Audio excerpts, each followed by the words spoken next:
Get ready for it, because today we're talking about the ultimate AI success story, how one guy and his brother used AI to build a $1.8 billion healthcare company from their couch. Except it was all an illusion. The FDA is circling, class action lawsuits are flying, and the New York Times had to issue a massive editorial note on this. Welcome to the era of the papier-mâché business.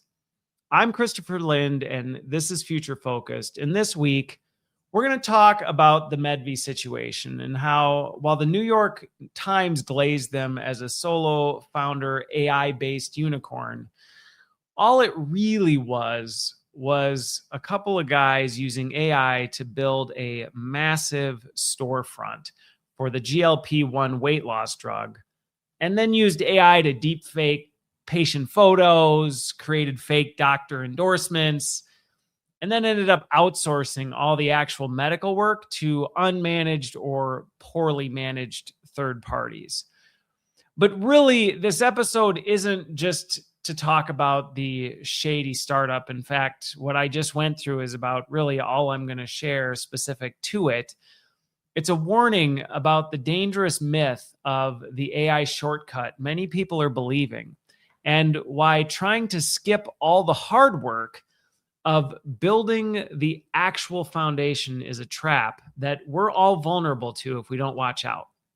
But before we get into it, if you enjoy my content, if you find value in it, it would mean the world to me if you would like and subscribe. If you're not, if you know somebody who would benefit from this, share it with them. And if you want to say thanks, you can go to buymeacoffee.com/Christopher Lind and say thank you officially. Or if you and your organization would benefit from the perspective and expertise of someone like me, check out my website at christopherlind.co and you can see how I can help.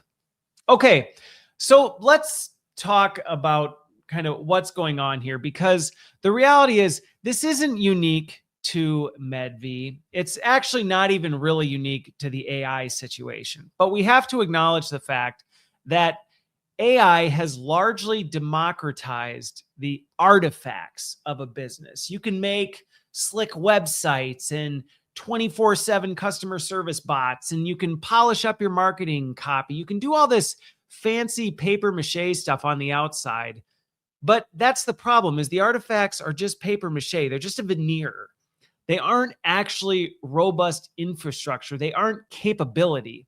And so now lots of people are finding they're able to create the front end of a Fortune 500 company sometimes over the weekend. You can spin this stuff up and it looks good on the surface.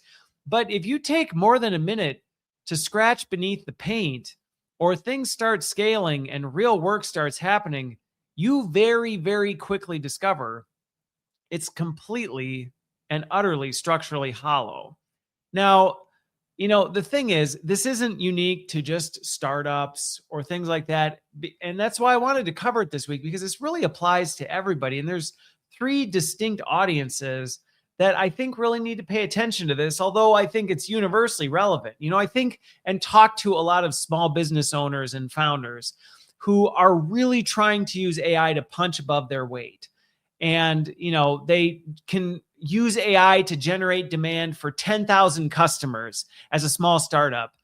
But then when it actually works and there is this demand for 10,000 customers, you quickly discover that your fulfillment infrastructure can only handle 10, 100, maybe a couple hundred. And in a matter of minutes, the papier-mâché just completely crumbles when the actual volume hits. And I don't know how many people I've coached or consulted with who have run into this very thing, where they've been a small business. AI has been great. They've been able to put off hiring some of that internal team by supporting themselves with AI agents or automations. But then as things start to move and they start losing track of what their AI is doing, and sometimes AI goes and does stuff they weren't fully intending, they quickly realize AI can't help, it can't support, it can't sustain once things really start going. And as a result, it can completely implode a small business that's at a very vulnerable state. But then you've even got your C-suite trap. in larger companies where big organizations with well-established workforces and senior seasoned leaders are looking at dashboards and reports of all this highly automated business that's happening and these things that are flying left and right, and it's impossible to distinguish between what's real and what's just activity. And it's giving this impression of hyper efficiency. Companies are looking like they're growing faster and faster and faster, and profits are up and up and up. And so people start getting pressure to say, well, can't we do less with more? We don't need as many people. And many large organizations are downsizing right now, believing that these AI agents can support it and maintain this Fortune 500 look without the infrastructure. And I can tell you right now, many of them are quickly finding out that it doesn't hold. Again, similar to before, once the pressure actually comes on, AI cannot sustain it. But it's not just about senior business leaders. It's not about the people at the top. It's middle management. It's people in the middle of the work, the people doing the activity who are also doing this, the people who are participating in the paper mache productivity. Maybe they're not building a paper mache business, but you're the one doing these things. And so you end up, you're in marketing and you're automating 1,000 campaigns when you used to do 50. And these things are flying out the door. You don't even have time to look at them anymore. Or HR is drafting 50 new policies with AI or 1,000 new job descriptions and posting a whole bunch of openings. You create this massive veneer of incredible output, kind of anticipating, well, it's never really going to hit, right? I'm just casting nets everywhere, knowing that I'm assuming that all the fish aren't going to fill the nets at once. So I'll be able to kind of reel them in one at a time.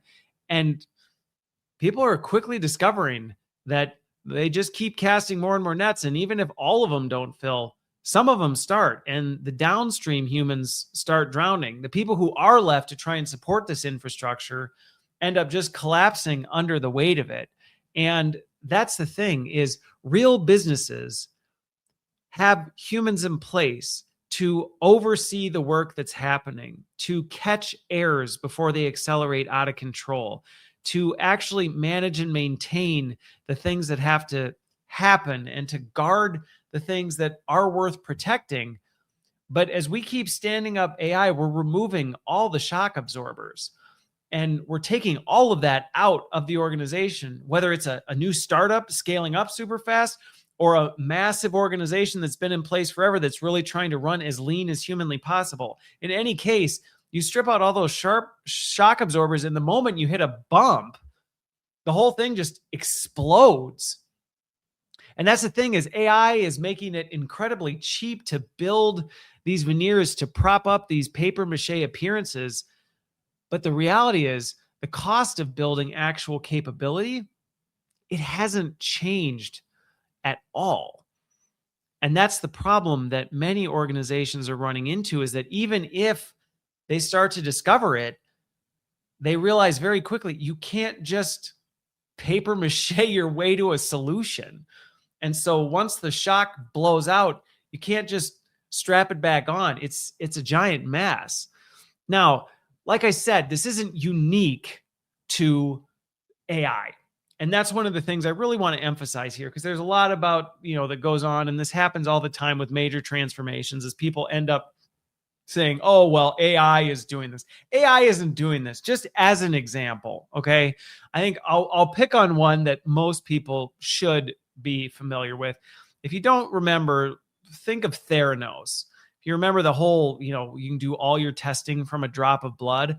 And, they set up a massive paper mache business, hundreds of employees, hundreds of millions of dollars in VC capital. And it was all built on this, we're just going to fake it until we make it illusion. This was an extreme example of it. So if you're not familiar with it, go look up Theranos. I think she's out of prison now and looking to start up something new. But anyway, this was a major scandal. It was a major thing. And a lot of people went, how on earth did this get through? Because this was what seemed like a very traditional business being a paper mache business. But the problem is, now AI is allowing companies to compress that same fraud cycle. Because if you look at Theranos and you look at the Theranos story, it took years And again, hundreds of millions of dollars in employees, and there was a whole thing going on with it. AI, I talk about it all the time. It's an accelerant and an amplifier. And what it's doing is it's taking that same fraud cycle and compressing it into 10 months and doing it with a few $100s in software subscriptions.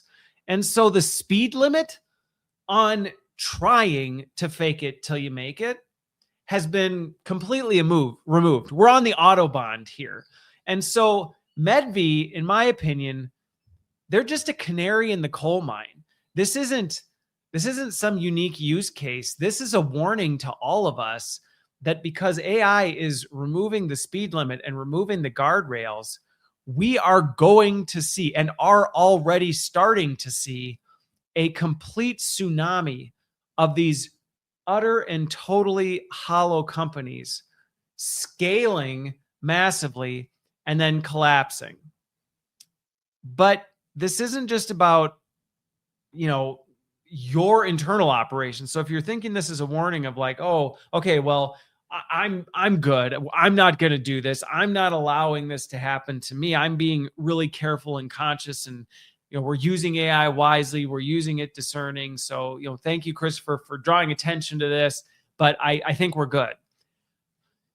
I would caution you to slow down a little bit, because it's not just about you and the decisions you make. It has to do with who you're partnering with.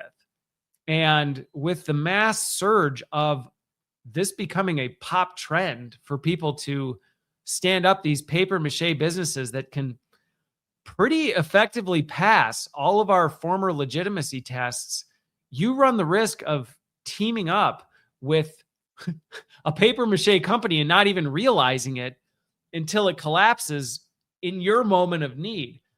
So as you think about it, I'm not saying don't take risks on new, innovative startup companies, but you do need to be that much more discerning and wise about who you do it with, because if you're investing in some of these paper mache companies inadvertently and you're putting your trust in them, you're building or outsourcing or partnering some of your infrastructure with them, when that paper mache collapses, they're going to take you, your business, and your reputation right with them. And the New York Times and this whole situation is a perfect example. They reported on it. They were all ecstatic about, this $1.8 billion healthcare startup that was a couple of guys, and they had used AI, and this was a novel case of AI pulling off the impossibility. And now, among other reasons, but with this in particular, their journalistic credibility took a massive hit. And I think it was Futurism who blew the whistle on this. And it was all because the New York Times didn't check for structural steel. They just saw the numbers. They saw the details. It looked good on paper, and it looked like an incredible AI unicorn, a company that had done the impossible, which is why it's not just about you and who's in the mirror, but who you choose to team up with. And I mean, like I said, you've always had to have your guard up. This isn't a brand new thing, but it is worth really calling attention to and making sure you're going, I really need to be paying attention, because I am telling you right now, the velocity at which AI can create fake competence and total veneer means your business to business due diligence, who you work with, has to be ruthless. And look, this is coming from someone who is not a fan of bureaucracy. I have spent large parts of my career battling against some of the corporate infrastructure that sometimes makes it feel like you can't get anything done because you'd rather argue about all the possibilities that it could go wrong. So I'm not advocating we swing back to it and say, okay, yeah, let's just go back to the good old days. I just wrote about it last week about nostalgia. So if you didn't check out that podcast, go listen to that or read my Substack. I'm not talking about go back to some nostalgic days of yore where we imagine that it was perfect and we never dealt with this. But what I am saying is you better be really, really, really careful right now, because this isn't going to be a novelty in the future. And if you're paying attention, you're seeing Medvi is not the first, and it's not a rare instance of this. It just happens to be one of the biggest ones at scale that happened to fool a lot of people and is now completely collapsing. So at this point in the journey, you may be saying, okay, Christopher, thank you. I appreciate that. I've now got it. I understand that, yes, I need to be careful that I don't get out over my skis, because the reality is, fake it till you make it isn't inherently a bad thing if it's done within reason. To some degree, that's part of taking risks. You put yourself out there before you're fully ready to do it. We do it in our personal life. We do it in our professional life. So I'm not advocating that you never take a risk, only do things that are perfectly safe. But like I said, AI is an accelerant and an amplifier, and you can put yourself way out over your skis without even fully realizing you're doing it. And so you just need to be really careful. So the now what piece is, if the whole world is starting to fill up with paper mache, before it was work slop, before it was, AI slop, now it's potentially paper mache. I'm sure we'll continue to come up with analogies like this, as we continue to roll through this. But it leaves the question of, what can I, as an individual, as a business leader, as a business professional, do to make sure that what I'm building or who I'm working with is actually built with structural steel and not paper mache? So there's 3 actions that I spent some time thinking through that I thought I would share here. And the first one is one I actually ask every company, every client that I work with, which I call it the human capacity check. And it has to do with this whole idea that companies like to say the phrase, and they'll throw this out all the time. Oh, we're keeping people in the loop. And I honestly don't know that I have been around anybody. There's a few rare examples, but for the most part, everybody says that. Yes, we're all about keeping humans in the loop, making sure that humans are overseeing the really important stuff. And it always gives me pause, and I always end up digging deeper, because I ask them, and I encourage you to do the same thing, to actually take a closer look and dig beneath just the surface level and examine, are the people overseeing things that you have AI working on, the AI output that they're generating, do they actually, and I mean legitimately, have the capacity to verify what AI is doing? Because it's fine and dandy to have AI doing some work for you, to have it helping assist you in some of the mundane and taking care of some of those things for you.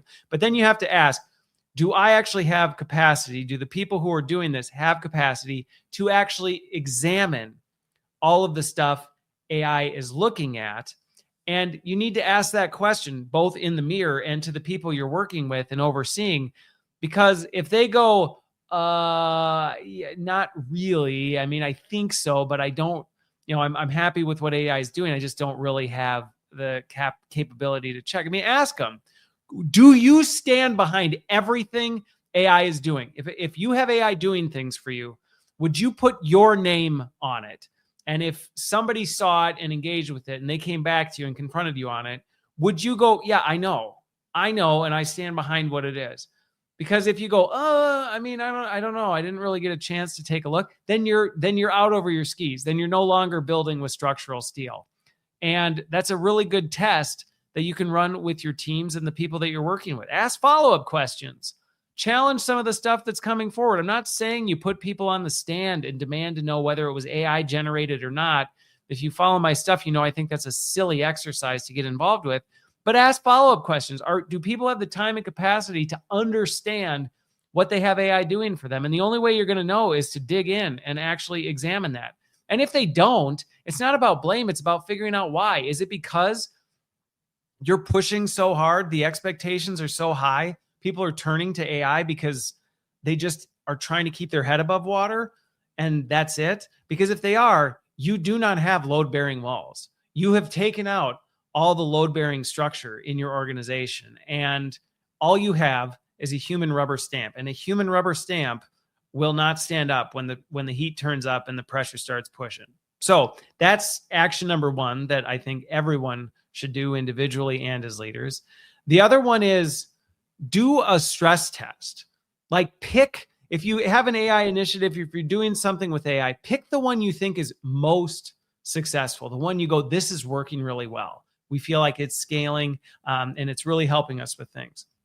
and ask it yourself, if the downstream effects of whatever that is suddenly 10x tomorrow, if something came, it actually took off, what would break?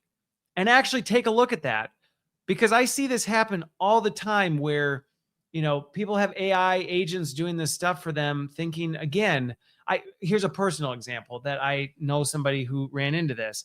They were, using agents to help them look for jobs, and they put these agents on things, and it went to work, but they didn't even have the capacity to review what jobs the agents was applying them to.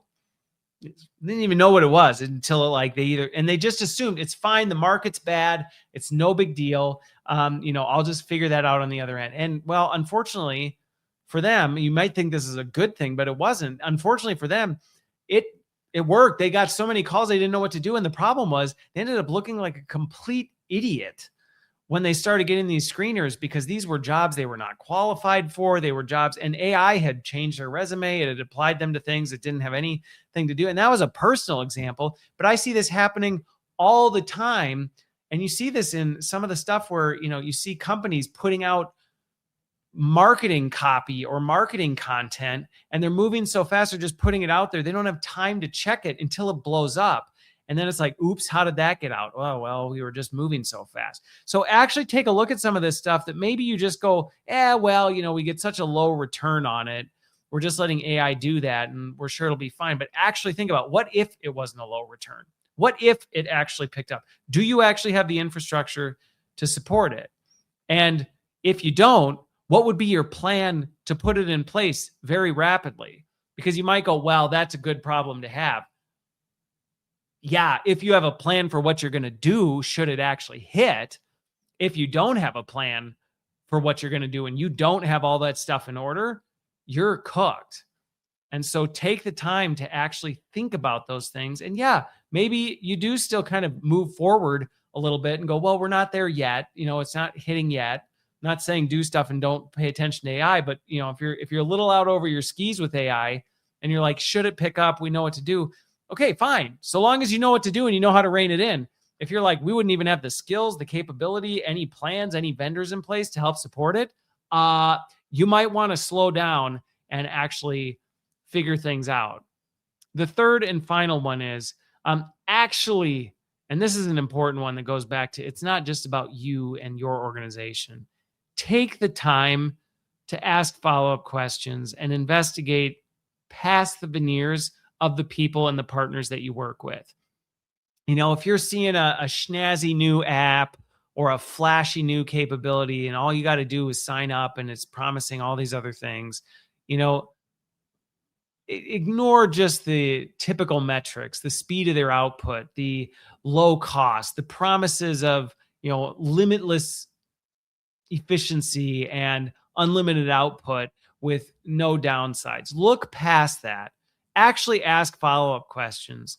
Ask them to show you the human guardrails. Who's in place to support you? And you might be like, oh, it's no big deal. It'll be fine, until it's not. And do they actually have the development teams, the customer service teams in place? So if something blows up with you and maybe your company, they can actually support you through that? Or are you just going to get stuck with their AI agent on the chat and you can't even get help to get your problem fixed? That's going to be a real problem. And it's like insurance. You never think it's a big deal until it is.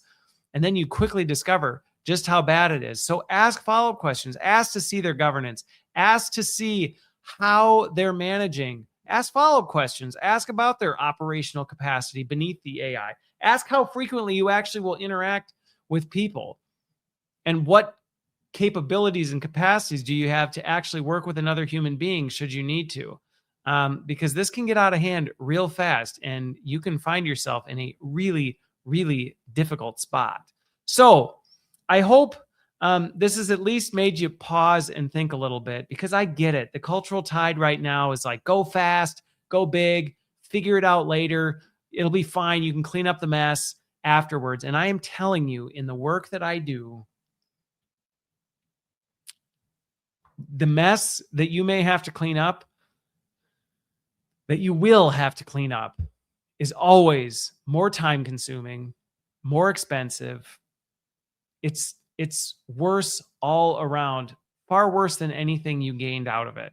It really, truly is in the long term. And we are just conditioned to think short term and only think past the end of our nose. And I spend so much time in the work I do trying to get people to think beyond that. And again, my goal is not to just tell you to slow down, to try and mitigate every single risk. Anybody who's worked with or around me knows I have a very healthy risk appetite, but you can't just, the rules of the world still work. They're still in place. Gravity didn't just suddenly go away. Things still have to operate the way they largely always have, at least on a foundational thing. So sure, use AI to speed some things up. Use it to remove some of the inefficiency. Use it to streamline some of your processes and some of your lower value work that isn't the best use of the people you have in place. But don't gut your infrastructure. You need to make sure that you're pouring the concrete foundation and letting it cure and making sure your first few floors are laid in place before you keep building up to the top. Let AI paint the walls, but make sure you got the studs and the plumbing and the electric in, or you are in for a whole world of hurt. And unfortunately, based on some of the things I'm seeing, I think there's a lot of people who are in for a whole world of hurt. And if I can do anything to help mitigate how many people that is and prevent it from happening, that's what I'm here to do. So hopefully you found this helpful. Feel free to reach out if there's ever anything I can do. I'm Christopher Lind, and this has been Future Focused, and we will see you on the other side.